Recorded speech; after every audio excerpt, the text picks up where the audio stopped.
بسم الله والابن والروح القدس الاله الواحد امين. بنعمه رب المجد يسوع وارشاد روح القدوس نكمل مع بعض سلسلتنا ازمه حيرتني لكن ايه ريحتني. وافتكرت ده لما جالي صديق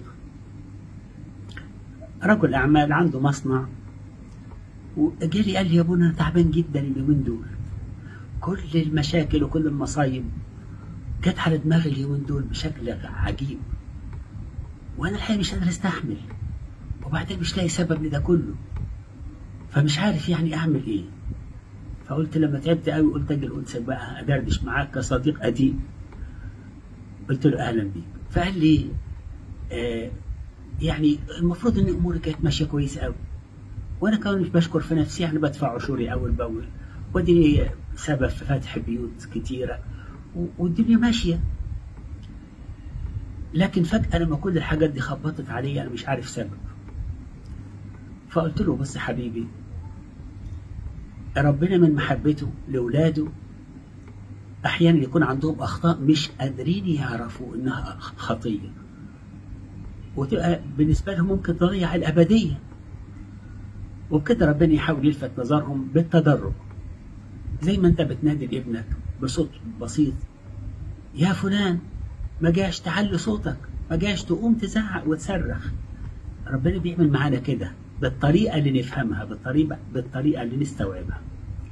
فقال لي يعني ايه؟ قلت له يعني ممكن تكون عندك حبه خطايا كده بسيطه، او حاجات انت بتفتكر انها لا خطيه ولا حاجه، الناس كلها بتعمل كده، وحتى يعني زي ما بيقولوا كده الرزق يحب الخفيه. قال لي ايوه، يعني اديك برضو دست على الجرح. قال لي يعني اقول كل حاجه؟ قلت له قول لو حبيت، او تقول لي اب اعترافك. قال لي لا هدردش معك.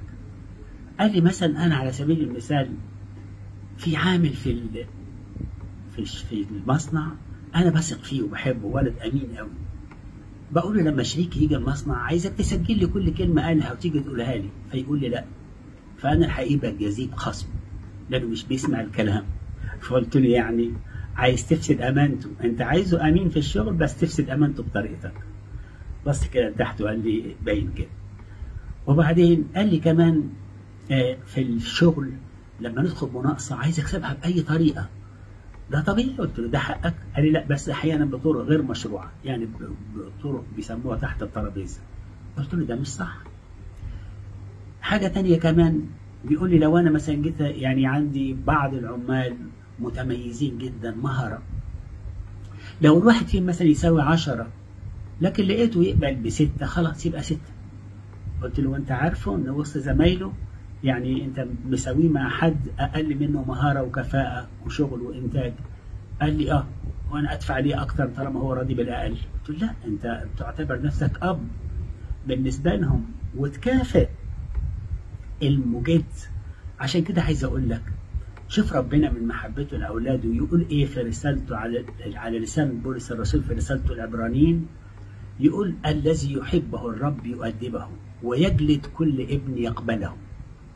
لكن يكمل يقول لتيموثاوس افهم ما اقول ليعطيك الرب فهما في كل شيء. لحسن تفهم غلط الكلام اللي اتقال. هتقول اللي بيحبه يأدبه، ايوه يأدبه ازاي؟ دي تأديبات بسيطه اللي يعتبروه البشر تجارب يعتبر الرب تأديب. ليه؟ ربنا عايز يريد أن الجميع يخلصون وإلى معرفة الحق يقبلون، يعني عايز الكل يدخل لأبدية سعيدة ملكوت السماوات حتى لو بشدة ود شوية. ده من محبته، ده من أبوته، ده من أمانته حتى لو احنا كنا مش أمنا. الأمر ده بيعمله مع الكل. تعرف ان سدوم وعمورة اللي استحقت ان ربنا يحكم عليها بالهلاك بالنار والكبريت وفعلا اهلكها، بدأ الاول حطهم تحت الجزية. بعد شوية في حرب كدر العمر اتخذوا أسرى وحررهم ابونا ابراهيم. وبعد شوية ضربهم بالعمى لما حاولوا يعتدوا على الملكين اللي كانوا ضيوف عند لوط. واخيرا لما مش عايزين يستوعبوا هلكهم بالنار والكبريت. شعب إسرائيل اللي هو شعب الله بعت أنبياء وبعت رسل وعمل كل حاجة ترجعهم لحضنه بالتوبة، أبدا مش عايزين يفهموا ولا يستوعبوا.